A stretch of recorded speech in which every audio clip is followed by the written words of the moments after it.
Assalamualaikum warahmatullahi wabarakatuh. Waalaikumsalam.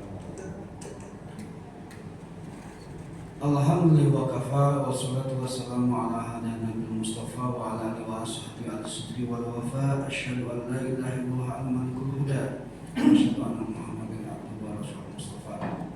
Rabbi shrah li sadri wa yassir li amri wa hlul 'uqdatam min lisani yafqahu qawli. Amma ba'd.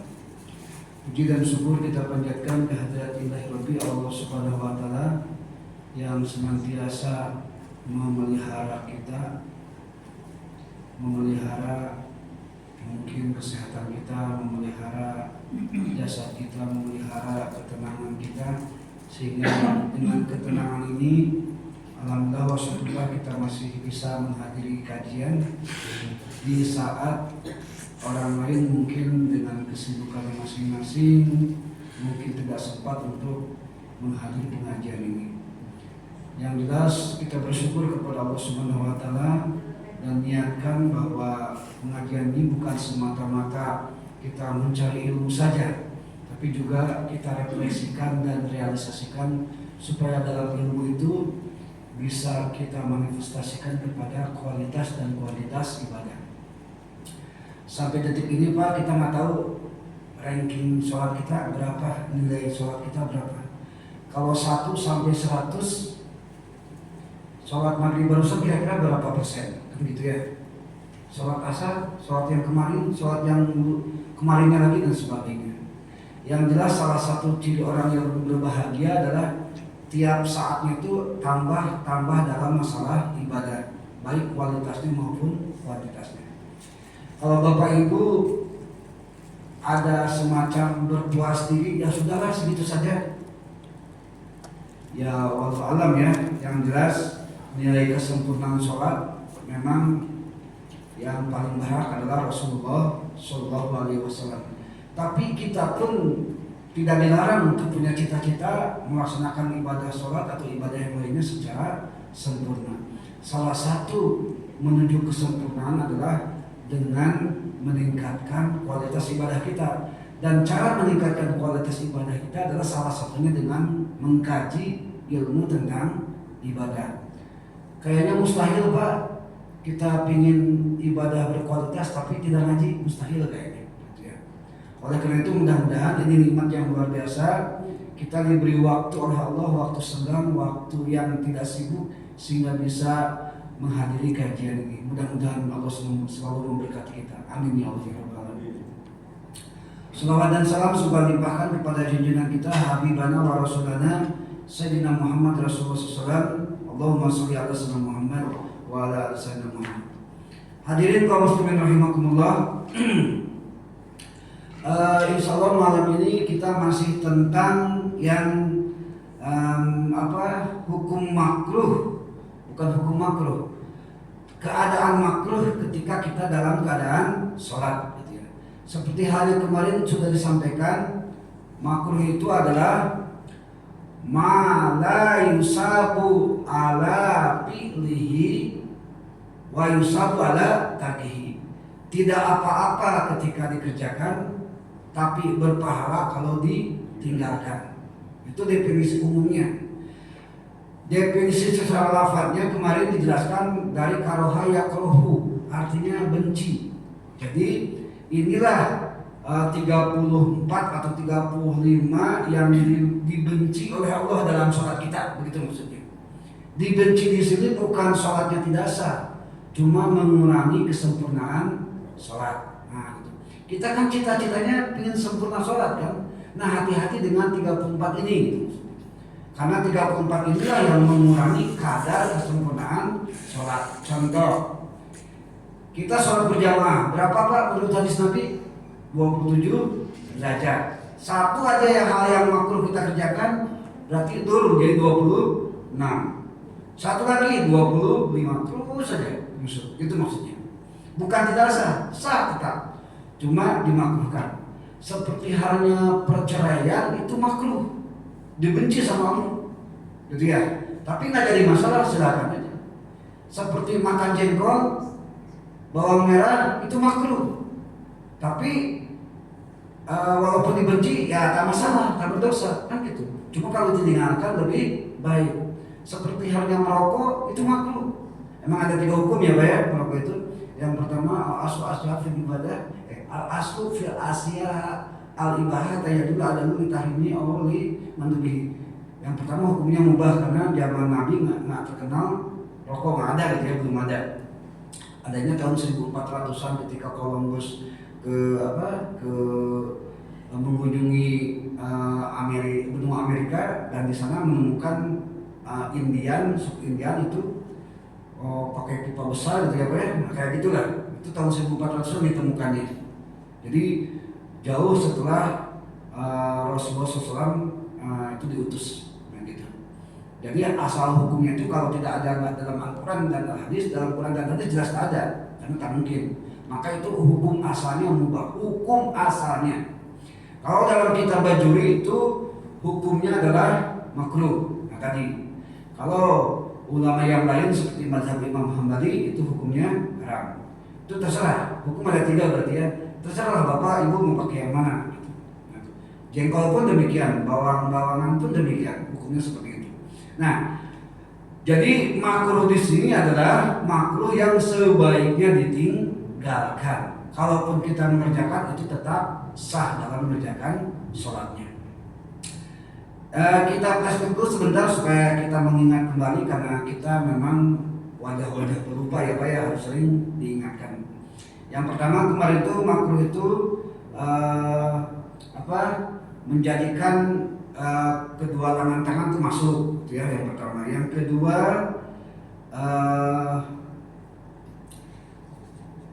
kemarin itu apa ya? Tongak tengok, gitu ya, yang kedua. Yang ketiga isyaratun binal angin, isyarat dengan mata, dengan alis, dengan bibir. Tolong dihitungkan aja lah. Yang karena ini karena terlalu kecil Pak, jadi harus dilihat dulu gitu ya. Warabuha jalur mahalin, ngerasin suara ya, suara yang harusnya suara sir dikeraskan, harusnya suara jahar malah disirkan, itu makruh namanya. Jadi kalau bapak ibu misalnya sholat maghrib, ya sholat maghrib kan harusnya jahar, malah sir, itu makruh. Tapi sah sholat, gitu ya, nah, gitu maksudnya. Terus yang keberapa? Terus yang kelima itu tolak pinggang. Terus yang keenam buru-buru, tergesa-gesa ya, isra' fi sholat, buru-buru dalam sholat. Yang ketujuh adalah memejamkan mata. Terus yang kedelapan merapatkan jari ketika ruku ataupun sujud, gitu ya. Jadi kalau ketika sujud itu kalau ibu terbiasa rapat ya rapat aja nggak apa-apa, ya. Cuma kalau misalnya renggang aja nyaman ya nggak usah dirapatkan, gitu maksudnya. Yang selanjutnya yang ke-9 ya, yang paha dan perut. Yang ke-8 merapatkan perut dan paha, kecuali perempuan ya, kalau perempuan memang dirapatkan. Yang ke-9 merapatkan. Ya, itu tadi yang 9 ya. Yang 9 tadi merapatkan ya. Yang ke-10 duduk seperti anjing. Duduk seperti anjing. Nah. Terus jadi sekarang malam ini sampai ke berapa ya? Ini ke-12 semalam sampai 11. Yang ke-11 apa kemarin? Yang ke-11 membenturkan jidat gitu ya. Jadi kayak orang nafsu gitu ya. Gitu ya si jidat itu gitu ya. Nah seperti itulah, itu yang ke-11. Insya Allah malam ini kita lanjutkan hal yang memakruhkan yang ke-12. Bismillahirrahmanirrahim.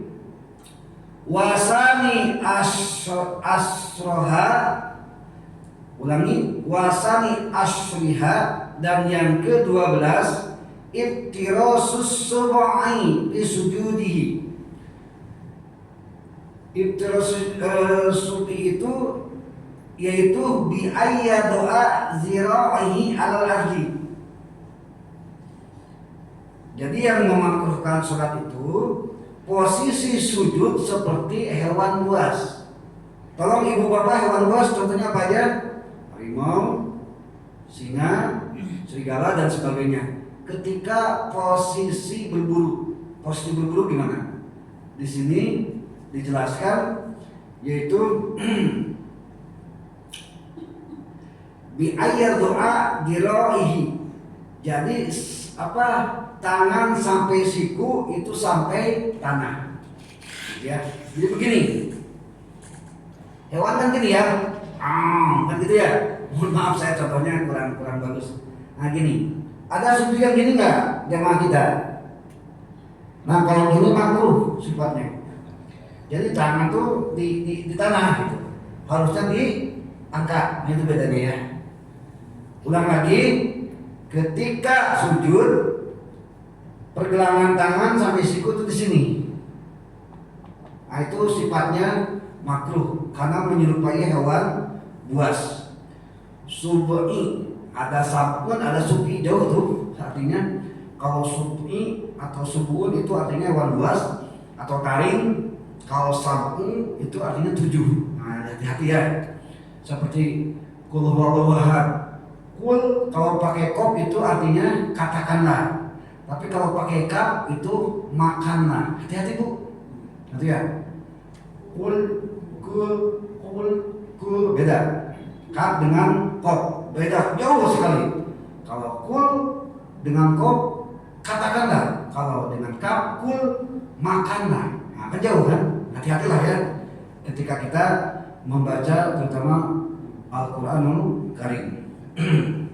Nah, subuh juga gini. Kalau subuh itu artinya hewan buas atau taring. Kullu sibahin harum. Tiap-tiap hewan yang bertaring itu haram.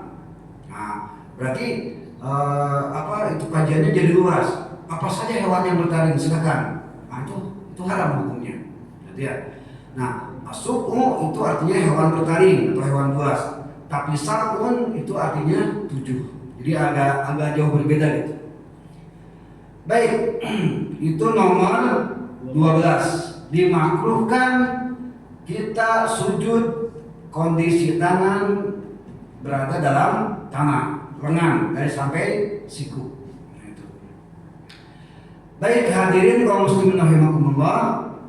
Yang selanjutnya warabi'u aswiha, dan yang ke-14. 14 ya? Masih terus? 13. Tadi 12 tadi. Oh, 12 ya. Tangan tadi lengan diletakkan. Itu ke-12. Oh iya. Wasalisu asliha, dan yang ke-13 al-mubalaghah fi haqqir ra'si fil ruku'.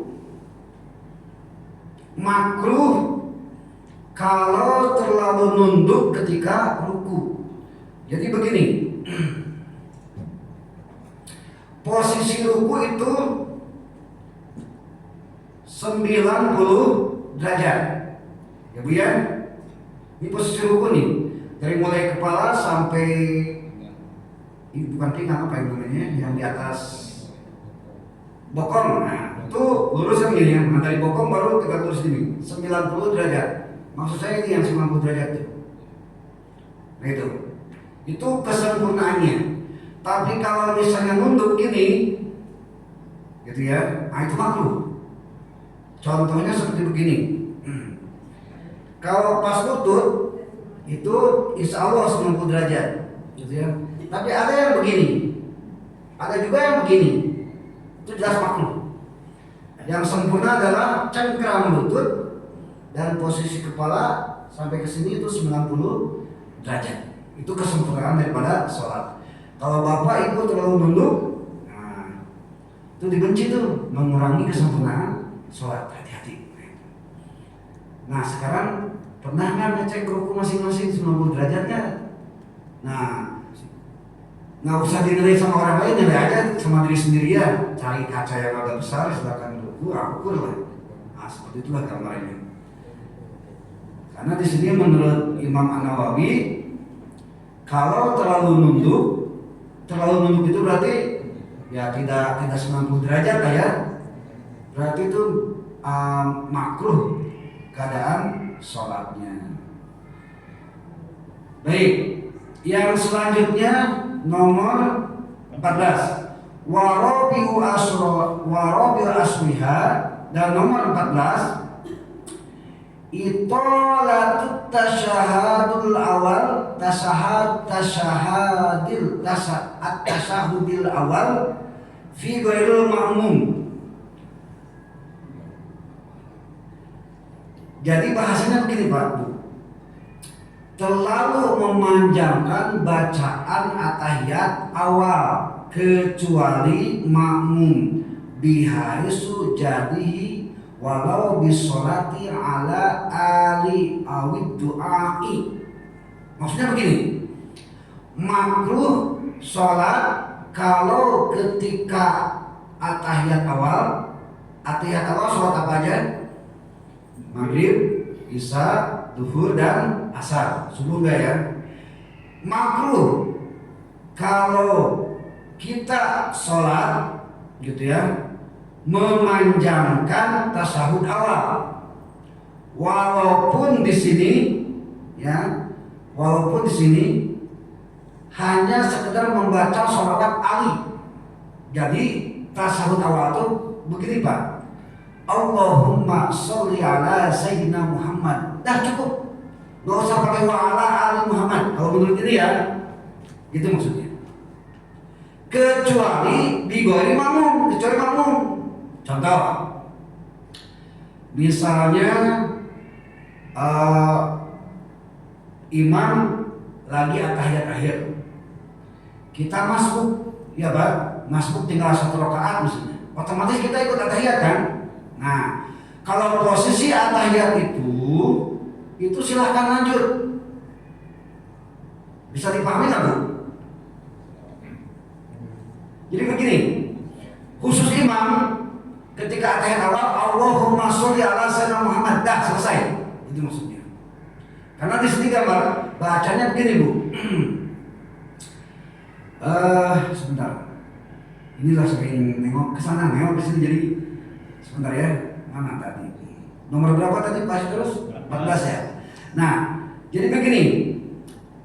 Bihaisu jadihi la walau bisolati ala ali awituai.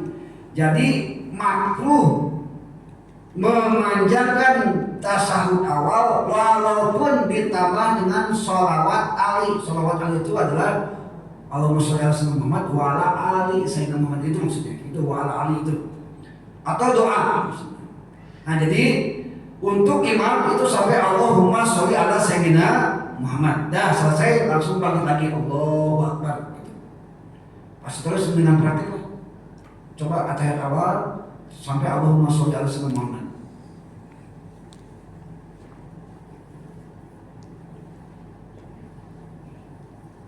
Atahiyat awal asyhadu an la ilaha illallah dulu. Asyhadu anna Muhammadar Rasulullah. Allahumma sholli ala sayyidina Muhammad. Tutup, baru angkat lagi. Nah, gitu Pak ya. Jangan dulu bergerak ya. Nah, gitu. Duduk sebentar. Nah, itu untuk imam ya. Tapi kalau misalnya saya masbuk, saya misalnya ketinggalan 1 rakaat, misal. Ini silakan imam atahiyat akhir. Atahiyat akhir. Ya. Nah, kalau imam atahiyat akhir itu pasti tawarruk. Kalau saya yang masbuk itu pasti iktiros, gitu ya. Karena masbuk masih ada sisa 1 rakaat atau 2 rakaat. Nah, mau tidak mau kan wajib ikut imam dan wajib tuh. Nah, kalau tak ikut berarti tak sah suatu jamaahnya. Nah, silakan baca atahiyat dari awal sampai akhir. Nah, ketika ini sampai Allahumma sholli ala sayyidina Muhammad kan lanjut walali kama sholli ala Ibrahim kan gitu. Saya pun gitu ngikuti sebagai makmum, tak masalah.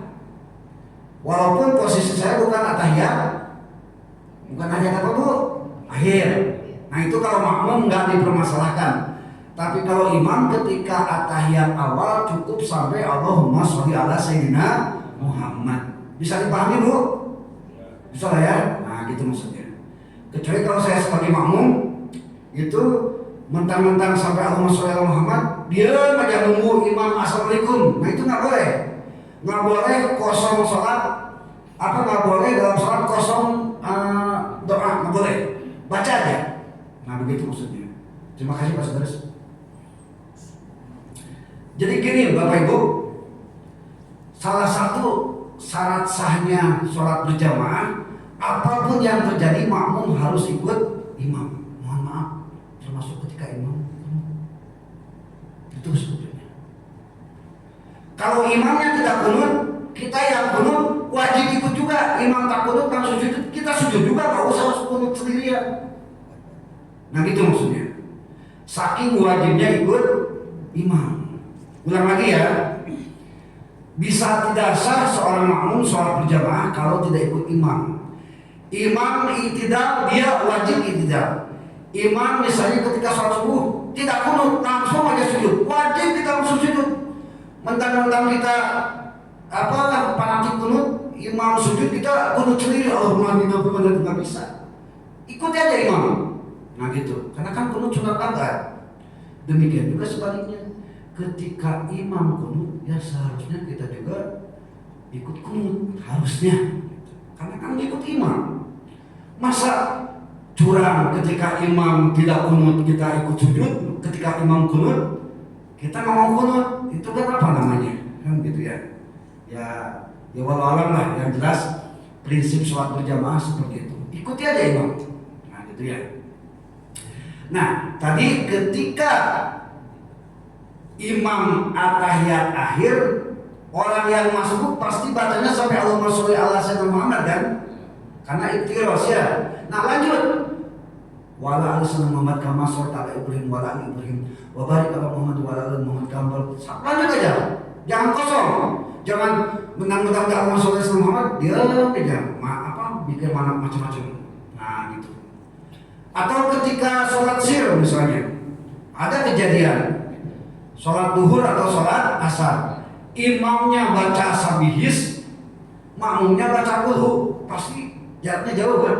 Ayo, Bapak Ibu baca apa ketika udah beres qul huwallahu ahad? Diam kan? Nggak boleh diam, makruh tuh, hati-hati. Baca aja surat yang lain, nggak jadi masalah. Sampai imam nanti ruku. Nah begitu.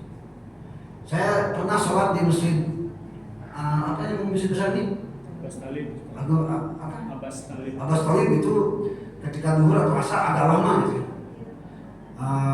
Mungkin karena kita senang yang simpel, itu mungkin bacaannya agak panjang, kita cuma baca Al-Insyirah, cuma baca An-Nasr, cuma baca Al-Asri gitu kan, sebentar-sebentar itu mungkin baca surat yang agak lama. Nah kita nggak boleh diam aja, mentang-mentang udah baca surat nggak baca lagi gitu.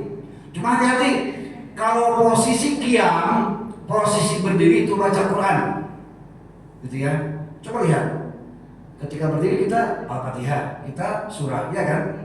Nah, ketika selain berdiri itu silakan zikir, mau subhanallah, mau alhamdulillah, tapi yang terutama adalah subhanallah. Ketika ruku kan harusnya subhanarabbiyal azimi wa bihamdi. Kalau imamnya lama, kita kan subhanallahil azim ini misalnya 3 kali cepat gitu ya. Berarti masih nunggu lama nih.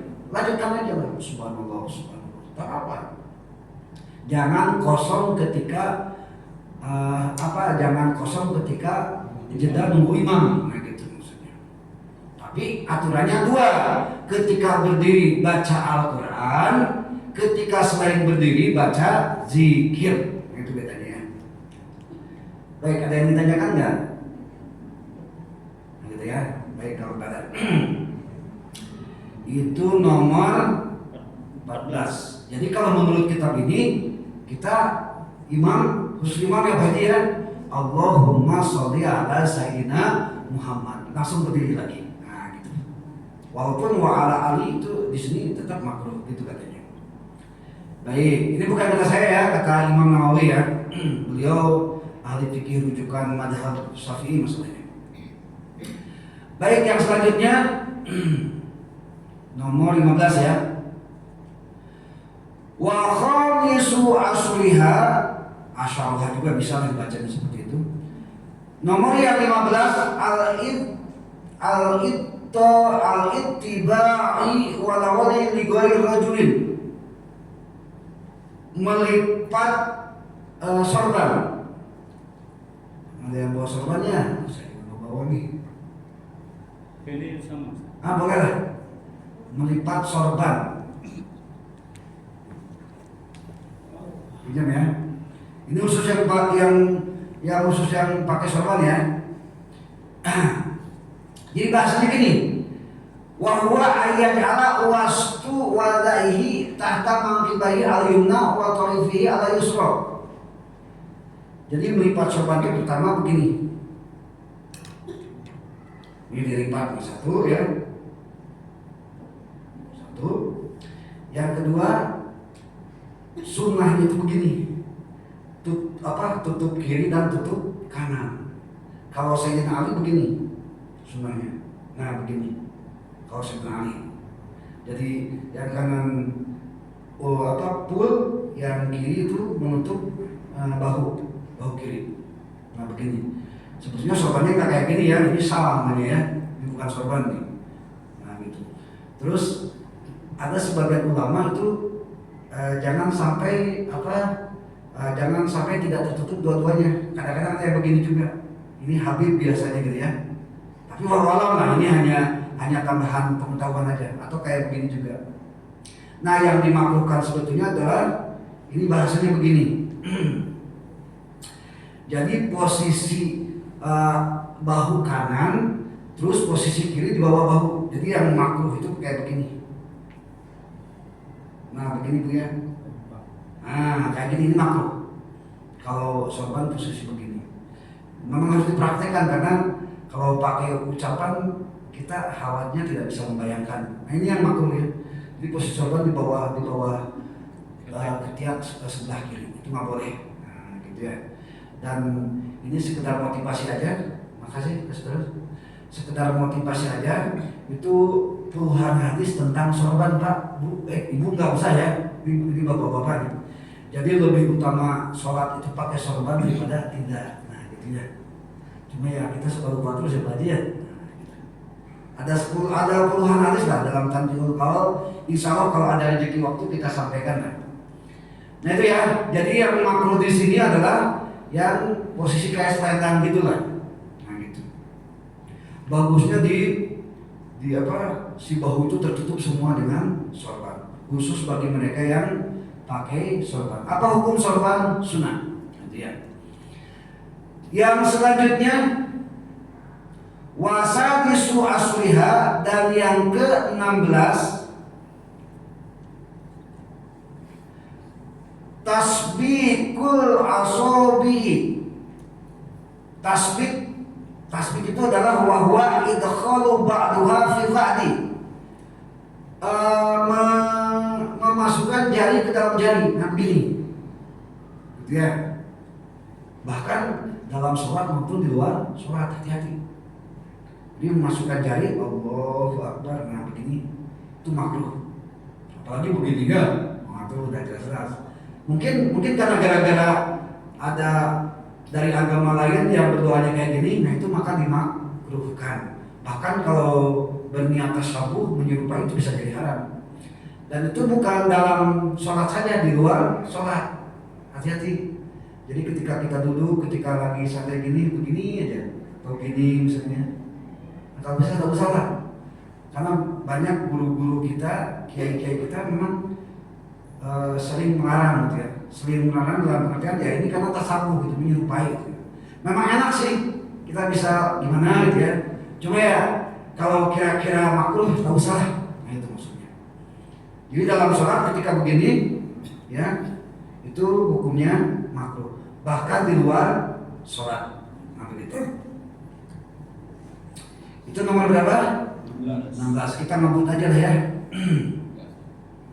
Yang selanjutnya nomor 17. Wasabiu asliha tafarruqul asabi'i. Mana ya? Pasti kalau ini apa namanya? Bahasa sini ya? Kotak-kotak jari. Nah gitu. Oh, apa? Nah itu makruh tuh. Ya memang nyaman sih, cuma ya tetap aja menurut kitab ini Imam Nawawi itu makruh, bisa mengurangi derajat kesempurnaan sholat. Nah, gitu ya. Tahan dulu lah. Sholat kan cuma sebentar, nanti lah bisa lah gini ya, lagi dikir segala macam. Ya mungkin diserupakan dengan kepala juga, jadi kanan kan enak tuh ya. Pagi sampai begini, tuh ngapain juga gitu ya, nggak ada kerjaan. Nah itu. Jadi apa tadi bahasanya? Saya pengen bahasa orang sini. Kalau kami bahasanya kepala tekan, gitu. Kalau kami sama berarti ya. Nah, gitu. Karena ditulisnya dengan bahasa pesantren, jadi saya kan harus translate ke bahasa Melayu gitu maksudnya. Nah, mungkin juga saya bahasa pesantren pakai opo apa nih dan gitu. Baik, sekarang ini sekadar pengayaan pengetahuan saja. Kenapa nggak boleh demikian? Nah, itu katanya kalau punya kebiasaan begini, gitu ya, itu kalau di sini kalau boleh saya sampaikan, gitu ya, sebentar. Jadi memicu ngantuk gitu katanya kalau dikini-kini kan itu. Tapi wallahu alam ya, saya kurang tahu apakah gara-gara bapak ibu kurang tidur atau nggak bisa tidur terus begini-begini, nggak jaminan juga ya. Wallahu alam lah kalau itu. Entah ada hubungannya atau tidak. Nah gitu ya. Mengganggu juga Ustaz, mengganggu orang sebelah, peletak-peletek. Ya kalau lagi sholat memang mungkin makruhnya gara-gara itu. Kalau berjamaah. Ya. Kalau berjamaah ya bisa jadi karena mengganggu gitu ya, makanya disebut makruh, tapi tetap sah sholatnya. Baik, lanjut. Selanjutnya nomor 18 ya. Wasamu asriha, dan yang ke-18 adalah al-isbalu. Isbal, Bapak pernah dengar isbal Pak ya? Isbal itu adalah wahwa irkhaul izari alal ardi. Isbal itu adalah sarung atau celana, gitu ya, yang ujungnya itu menjuntai ke tanah. Nah gitu. Ya kecuali bagi perempuan dan cerita ya. Ini usul laki-laki nih, sarung atau celana. Jadi kalau saya prosotkan aja lah. Nah kalau begini berarti ya. Nah ini nih, udah nyentuh tanah nih. Itu makruh. Derajat sholatnya udah berkurang. Oh nggak kelihatan. Nah seperti gini nih. Bukan di bawah mata kaki, yang penting ujung kain tuh udah nyentuh tanah gitu aja. Ya udah apa nih tuh nanti. Dulu saya pakai sarung gini ya. Nah, bisa jadi contoh. Jadi begitu ukurannya. Dan yang paling sempurna adalah di atas mata kaki. Bapak ibu punya khusus bapak-bapak ya punya mata kaki, nah lebih utama tuh di atas itu. Mata kakinya kelihatan. Gitu ya. Itu makruh ya. Tapi kalau Salafi Wahabi itu hukumnya haram. Silakan cek. Kalau isbal itu haram katanya. Kalau dari mazhab Imam Syafi'i itu makruh. Tapi kalau disertai dengan kesombongan itu haram. Itu bedanya. Makanya ada makruh dengan haram agak gimana ya? Kalau makruh itu kan dilaksanakan tak apa-apa kan gitu ya. Tapi kalau haram kan kalau dilaksanakan dosa. Itu bedanya. Itu masalahnya. Bagaimana dengan yang pakai kaos kaki? Kaos kaki. Ada saya lihat Ustaz lagi ya. Boleh. Baik. Untuk pakai kaos kaki dulu pernah kita sampaikan ya. Jangankan kaos kaki, sholat pakai sepatu saja tak masalah dalam kondisi tertentu kan gitu. Nah sekarang kalau pakai kaos kaki, kalau dilihat di sini isbal itu adalah ujung kain nyentuh tanah. Kalau kaos kaki enggak. Nggak jadi masalah. Ujung kain sarung maksud ujung kain celana. Kalau kaos kaki kan nggak mungkin sampai sini, iya kan? Kaos kaki itu kan hanya untuk kaki saja.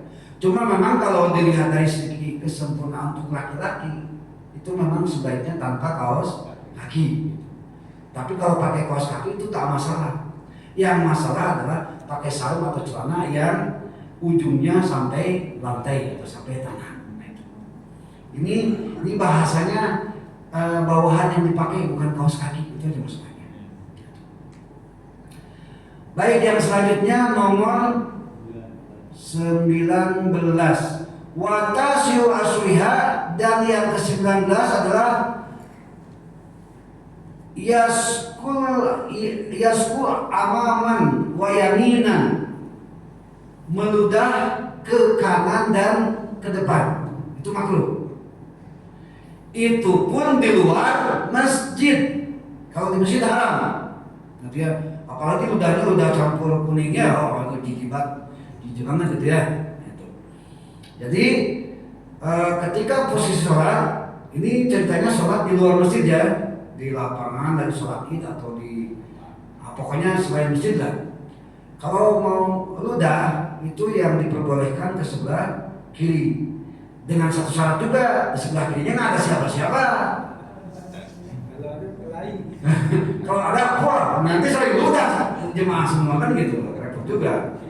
Tetap ada syaratnya juga, boleh meludah sebelah kiri dengan catatan nggak ada kawan yang lain, gitu, kosong gitu ya. Jadi yang dimakruhkan meludah ke depan dan ke kanan. Tapi kalau meludah ke kiri itu diperbolehkan kalau tidak ada yang lain. Nah, itu. Bagaimana kalau punya penyakit ngeludah terus? Nah, kan bingungnya. Caranya pertama ya siapkanlah alatnya, bawa tisu kan gitu. Bisa aja kan ngambil tisu, masukkan lagi. Jijik bosan, masa sama ludah sendiri jijik kan gitu. Kalau udah orang lain iyalah jijik, masa ludah sendiri. Waktu puasa bu, waktu puasa ibu dalam ludah sendiri tak jadi masalah. Misalnya siang-siang puasa, ibu haus, ngumpulin ludah di dalam mulut sampai penuh dengan ludah, ditelan lagi, itu tak batal. Selagi ludahnya belum keluar, nggak batal sekarang. Nah gitu ya, tak jadi masalah kalau ludah sendiri, gitu ya. Masa nempel ke baju aja jijik, menelan ludah sendiri aja sering, kan begitu. Bagaimana kalau tidak ada tisu? Ya udah pakai dalam saku aja. Apa ada urusan? Kalau dokter punya penyakit nih, tapi kalau misalnya udah ngapain ada kerjaannya? Ini kalau khusus yang punya penyakit ingin meludah terus. Jadi catatannya tadi yang tak boleh itu adalah kanan dan depan, yang boleh adalah kiri. Itu pun di luar masjid. Kalau di dalam masjid haram semuanya, mau kanan, mau kiri, mau depan, itu jelas nggak boleh, karena dilarang mengotori masjid. Gitu ya. Itu nomor 19. Yang selanjutnya wa isruha, dan yang ke-20 kafu sawabu au sya'ru. Kafu sawbin au sya'rin, lil rijali, melipat baju dan rambut bagi laki-laki. Nah, gitu ya. Jadi kalau bapak sholat jangan begini pak. Lipat ini itu mak, udah aja biarkan aja. Atau misalnya tadi misalnya rambutnya agak panjang gitu ya, misalnya rambutnya agak panjang, terus dilipat itu bisa diikat begini, nah, itu makruh juga. Jadi udah biarkan aja sejatuhnya rambut. Nah, itu bagi khusus yang rambut panjang. Kalau yang rambut pendek nggak usah diikat-ikat, tapi yang diikat ya. Khusus rambut pendek. Kalau kita kan rata-rata pendek nggak ada masalah ya pak ya. Apalagi udah pendek pakai songkok lagi lebih aman. Ini khusus rijal, bagi laki-laki. Terutama nanti urusannya dengan sujud masalahnya. Itu. Yang selanjutnya nomor 21. Kita kebut aja. Wahadiyu asriha, dan yang ke-21 wad'u yadahu ala fami bila hajatin, menempatkan tangan ke dalam mulut tanpa ada alasan apapun. Jadi Allahu Akbar, Bismillah. Berarti pakai masker itu makruh tuh. Nah gitu berarti, karena kan untuk mulut. Pakai masker dalam sholat karena termasuk untuk mulut, itu juga makruh.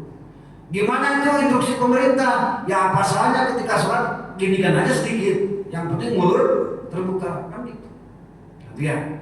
Jadi di sini menutup mulut itu termasuk dalam makruhnya sholat, termasuk pakai masker. Jadi tak usah juga lah pakai masker ya. Yang selanjutnya wasani asriha talasumul rijal. Kalau tadi bukan menutup mulut, menutup bibir ya. Kalau yang ke-20 itu menutup muka, gitu ya, menutup muka. Jadi kayak ninja gitu ya sholatnya, nah itu juga makruh hukumnya. Nah, gitu. Nomor berapa tadi? 22. Selanjutnya nomor 23 at-taha, sendawa. Kira-kira sendawa itu refleks atau bisa disengaja, Pak? Jadi ketika sholat itu makruh, kecuali tidak disengaja atau refleks gitu ya. Nah, kita habis makan, biasanya kalau sendawa itu habis makan apa ya, minum sprit biasanya ya. Nah itu, atau minuman bersoda itu biasanya ada gitu ya. Kalau bisa ditahan, tahan dulu gitu ya. Tapi kalau misalnya refleks tak bisa ditahan, itu tak masalah. Namanya memang di luar kemampuan kita gitu ya. Nah itu. Nomor 24. Di sini langsung terjemahkan aja, makan minum yang berbau sebelum sholat. Coba yang berbau apa aja? Oh, pete. Atau saya sering melihat orang yang mau sholat merokok dulu, ada tuh, nah, itu makruh tuh, lihat itu.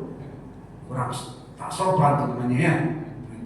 Jadi kalau bisa udah merokok ya kumur-kumur lah minimal, bersihkan mulut kan begitu ya. Nah itu. Jadi ada seperti itu, ada yang apalagi di kampung-kampung yang agak-agak pinggiran tuh kadang-kadang sebelum sholat atau sebelum Jumatan tuh gini aja dulu, udah beres baru masuk. Nah itu makruh tuh, bisa menurunkan derajat ibadah sholat kita. Alhamdulillah ya. Yang selanjutnya nomor 25. berapa menit lagi? Masih panjang. Selanjutnya nomor 25. Ngulang-ngulang takbiratul ihram. Ini bagi mereka yang ragu-ragu gitu ya. Ngulang-ngulang takbiratul ihram itu kayak gini. Kan ketika takbir harusnya qasdus sayin muqtarinan bibiri. Ketika takbir itu dimanfaatkan niat dalam hati kan. Karena niat termasuk rukun sholat. Ibu kalau sholat tidak niat jelas tak sah. Jadi ketika sholat ketika Allah, hati ibu usolli fardhu isya, usolli fardhu maghrib. Kalau di hati nggak ada bahasa itu tak sah sholatnya. Karena qasdu syai'an muqtarinan bibihi, berbarengan antara takbir dan niat. Karena termasuk rukun sholat. Sudah bisa ya Pak Ibu, ketika takbir sudah bisa kan bareng dengan niat ya. Allah, tapi Allahnya jangan terlalu panjang. Itu kalau sampai 7 ketukan itu bisa makruh juga nanti takbiratul ihramnya. Di bawah 7 ketukan lah pokoknya. Bukan 7 detik, 7 harokat itu maksudnya ya. Jadi 6 harokat ke bawah lah, 6 harokat 5, 4, 3, 2 itu minimal gitu. Jadi ketika takbir langsung bukan diucapkan, niatkan di dalam hati, usolli fardhu isya, usolli fardhu maghrib. Kalau tidak begitu mohon maaf tak sah sholatnya, rukun sholat maksudnya. Nah, ada orang yang belum terampil berbarengan antara takbir dengan niat sampai diulang-ulang Allah. Udah 3 kali udah batal sholatnya, udah 3 gerakan sholatnya. Hati-hati. Gitu ya. Ustaz, ya silakan. kalau mesti bahasa Arab nggak apa-apa kan? Dalam hati tadi. Kalau dalam hati mau bahasa Inggris, mau bahasa Indonesia, mau bahasa terserah kalau di hati. Ya, kalau di hati itu nggak jadi masalah. Yang penting jangan terucap itu aja. Karena memang tempatnya niat di dalam hati bukan diucapkan. Gimana kalau usolli? Kalau usolli itu sunat asal sebelum sholat. Apa itu awal sholat? Takbir. Usolli fardhu isya, Allahu akbar, itu boleh. Tapi kalau usolli ketika takbir, usolli itu batal tuh sholatnya. Nggak boleh usolli ketika sholat, tapi harus sebelum sholat. Gitu. Bagaimana kalau tidak pakai usolli? Tak jadi masalah, silahkan aja. Yang penting niat di dalam hati. Nah gitu ya. Ustaz, itu mohon maaf. Tadi kan Ustaz bilang sebelum takbiratul ihram usolli. Berarti makna usolli itu kan seperti tadi itu Ustaz bilang sahaja aku berarti niat juga itu ya. Diucapkan. Ya. Kalau diucapkan sebelum sholat. Sebenarnya maknanya itu kan berarti niat juga berarti. Niat juga. Tapi kalau ketika di hati itu boleh usolli, boleh dengan bahasa masing-masing, silakan aja. Tapi kalau ketika usolli sebelum sholat itu hukumnya sunat karena litakidin niat, menguatkan niat. Ketika kita baca usolli sebelum sholat, mudah-mudahan ketika takbir kita usolli di dalam hati, gitu maksudnya. Tapi yang jelas ingat rukun itu ketika takbir qasdu sayin muqtarinan, ketika takbir. Kalau sebelum takbir sudah sholat belum Bu? Belum. Terserah mau sholli atau tidak, tak jadi masalah. Mau nyanyi pun tak jadi masalah. Satu-satu aku saya ikut Allahu Akbar, sah sholatnya. Cuma masalahnya masa mau sholat nyanyi, goblok betul kan gitu ya. Ini kan maksud saya kejadian ini, anak-anak itu pernah saya tanya, kalian kenapa nggak ikut sholat sunnah sebelum masuk waktu sholat fardu gitu kan? Nunggu qomat, nggak ngerti apanya niatnya katanya. Katanya niatnya apa namanya? Usolli apa sholat rawatib maksud saya. Iya. Jadi anak-anak ini terkontaminasi dengan kebiasaan kita bahwa niat itu sama dengan lapas. Maksud saya mau membedakan itu kok terjadinya dari kita kecil dulu. Usolli itu seolah-olah jadi niat. Itu loh maksud saya Ustaz. Kalau usolli di dalam hati berbeda dengan takbir itu wajib. Ya. Kalau sebelum takbir itu sunat. Jadi anak-anak ini gara-gara masalah itu tak mau sholat. Bilang aja ke anak-anak usollinya di dalam hati tapi dengan bahasa masing-masing, niat aku sholat sunat sebelum isya.